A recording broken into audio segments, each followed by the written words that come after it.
Access to this game was provided by Nintendo. I've been excited to play Mario & Luigi Brothership ever since I got to preview the game at a Nintendo event earlier this year.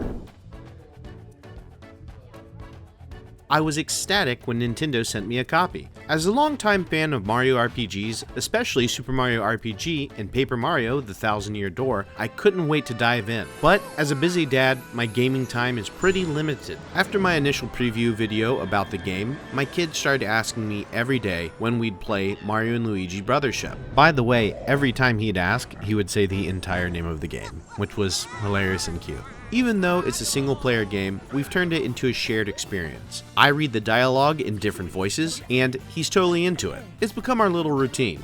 Now, to be transparent, I haven't finished the game yet, but I'm counting our play sessions as quality time together. The game is fun, simple, and definitely family-friendly. The battle mechanics and their timing-based inputs are surprisingly solid. There's a new plug system, which is basically a series of battle modifiers that adds a level of depth to the combat system, and while it's possible to avoid enemies since they're visible on screen, I actually enjoy going after them. It kind of reminds me of the Persona series where you can avoid battles, but combat is so satisfying that you really just don't want to. Speaking of Persona, this game's leveling system feels similarly stylish. It can get a little bit repetitive, but every time I finish a battle or level up, it feels like I'm winning a match of Super Smash Bros. With an exaggerated celebration that's just plain fun. The battle mechanics are strong enough to rival those in classic Mario RPGs. That being said, those games are still in a league of their own thanks to their unforgettable characters and stories. From a performance standpoint, Brothership seems to target 30 frames per second most of the time. It could run smoother on the Switch, but the occasional frame dips haven't been a deal breaker for me. For context, I wasn't too bothered by the dips in Link's Awakening, which felt more frequent than what I've experienced here.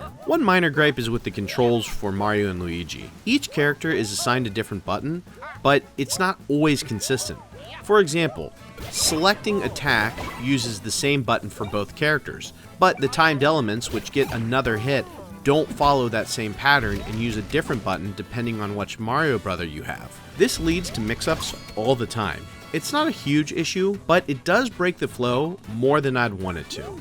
This game is a pretty lengthy adventure, clocking in between 30 and 40 hours, so I'm taking it slow, playing in half-hour increments, and it's perfect for when the kid's around thanks to the family-friendly content. And while it's not the most complex RPG, the story is engaging and the battle mechanics keep things interesting. If you're looking for a fun, family-friendly game with solid mechanics and a charming story, Mario & Luigi Brothership is worth checking out. It may not quite reach the heights of a classic Mario RPG, but it has its own unique charm that's a joy to play, especially if you're sharing the experience with somebody else. I'll keep plugging away in my spare time, enjoying this game one step at a time. Thanks for watching, and I'll catch you on the next video.